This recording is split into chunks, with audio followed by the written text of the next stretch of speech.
continuing with our acids and bases and just trying to break this down into shorter videos and shorter topics for us to look at.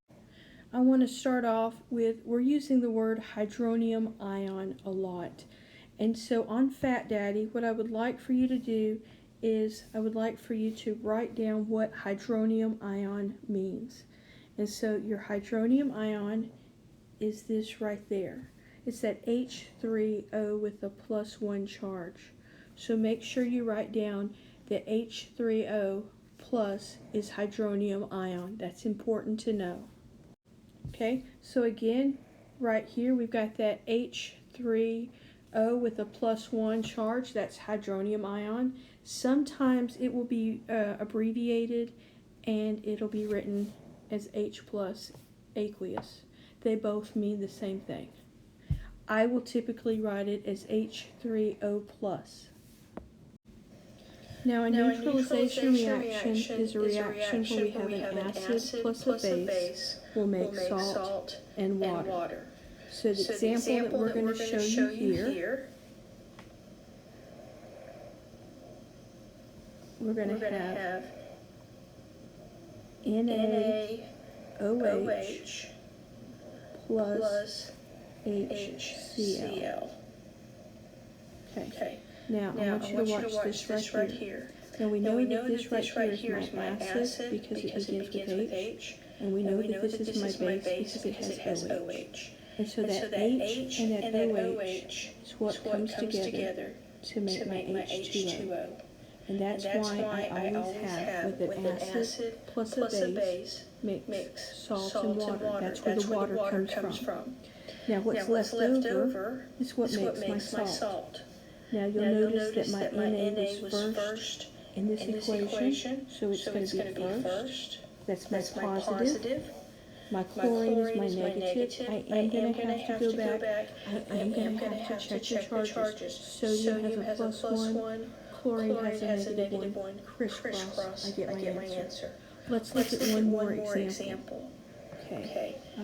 Let's take H2SO4 plus KOH. Alright. Now, looking at this example here, that's my acid because it begins with H. Right there is my base because it has OH. Those come together, and that's where I get my water. What's left over is my salt. So that's going to be this and this. That potassium is the positive charge, so I'm going to write that first. Then I'm going to write my SO4. Now potassium from my periodic table has a +1 charge. Sulfate from the Fat Daddy has a -2, so I'm going to have to put parentheses around there, bring that 1 over, bring that 2 over, so I will get K2SO4. So when an acid and a base mix, they make salt and water. That salt can be a neutral salt, it can be a basic salt, it can be an acidic salt. And so what you'll need to do is, if we have a strong acid and a strong base, that's going to equal a neutral salt. If I have a weak acid plus a weak base, that's going to equal a neutral salt. If I have a strong acid plus a weak base, that's going to be a acidic. That's just terrible writing, but that would be an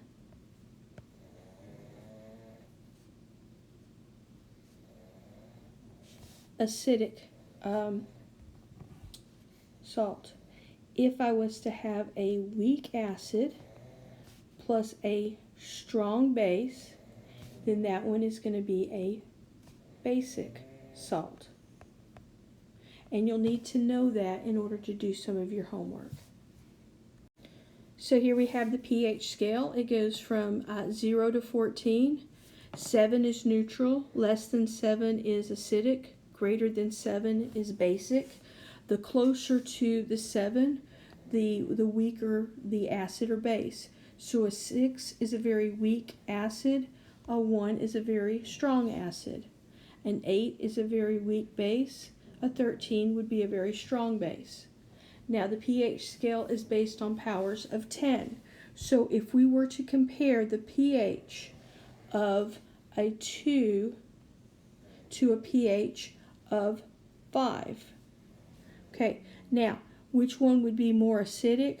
Well, we would say that the 2 would be more acidic. How much more acidic? Well, we have 2, 3, 4.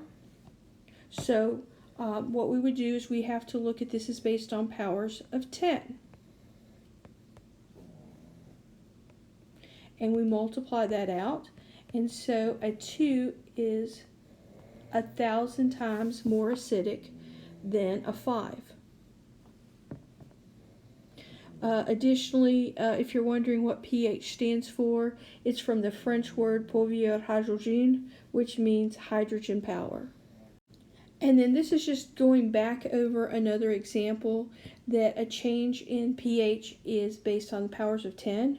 So that if we were to compare the pH of 5 to a pH of 3, then you would be looking at a change of 100. We would have 10 here, we would have 10 there. 10 times 10 is 100. And again, just another view of the pH scale. One thing I want to point out is that this right here, the hydronium ion, is associated with a pH. The hydroxide ion right there, that's associated with pOH. And you're going to hear that when we get to our pH problems in a few lessons from now. Now, here you can see one of our very first labs we did in chemistry. We took cabbage juice and we added different acids and bases to the cabbage juice. And cabbage juice can be used as an indicator. And so you can see the different colors that the cabbage juice can change, showing the different pHs. But that was one of the very first labs that we did in chemistry this year. Now, a buffer is a substance that resists a change in pH. Buffers can be a solution of weak acids. It could be a salt, or it could be a weak base, or it could be a salt of a weak base. But buffers can be used especially in living organisms to help resist the change in pH, to help maintain homeostasis. Now, with that said, the buffer can't stop a change in pH, but they can help resist it or help to slow it down. And there are several ways that we can check for pH. We can use pH paper, and the pH paper will change color and will give a specific pH. And you can have a card and you just match up that paper to the color on the card, and it will tell you what pH that your substance is. So why would we care about knowing the pH? Fish tanks, it's very important to maintain in a fish tank or in a pond a specific pH for the fish to be able to live. Your blood needs to be a specific pH. If not, it affects your respiratory system. You have to check the pH of swimming pools in the summer. You have to check the pH of the soil for planting vegetables and flowers. And then if you have heartburn, then you want to control that pH by taking an antacid or a base to help neutralize that stomach acid. Another way that we can determine the pH of a substance is by using an indicator. Now, an indicator is usually a weak acid, and the indicator can be in a variety of colors. I've got, and there's lots of different indicators. There's methyl orange, there's methyl violet. One of the common ones that we use is phenolphthalein, and phenolphthalein is colorless with acids, but turns a bright pink with bases. Litmus turns red with acids and blue with bases. And then you've got the red cabbage juice pH right there. And a few slides back, you saw the range of colors that cabbage juice can change with the varying pHs of acids and bases. So indicators are very important when working with acids and bases, and indicators are broken down into three types based on the pH at which they change colors. Now, everything that I have on this slide is a test question, so you have 4 good test questions on here. So those categories are going to be those chemicals that change color at a pH of 7.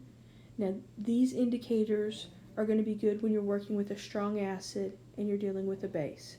So bromomethanol blue would be a good example of that. You have those that change at a pH lower than 7. This is going to be good when you have a strong acid and a weak base. Methanol red would be a good example for this. And then you have those that change color at a pH higher than 7. Phenolphthalein is a good example. Phenolphthalein is one that I use a lot in my labs, and this is good when we're working with a weak acid and a strong base. And then you have the universal indicator, and the universal indicator is made by mixing several different indicators up so that you would have a variety of colors to match up the substance. So the strips of paper can be soaked in this, and then when you dip this into the substance, it will turn a very specific color to tell you what that pH is. And then sometimes you're going to have an amorphoteric substance. This is a substance that can act as an acid or a base, just depending on the situation. So sometimes the substance can accept hydrogens, other times it can donate hydrogens. 2 good examples of this would be water. Sometimes it can accept hydrogens to become the hydronium. Sometimes it can donate the hydrogens and it can become hydroxide. And then you have ammonia. Sometimes it can gain hydrogens, sometimes it can lose the hydrogens.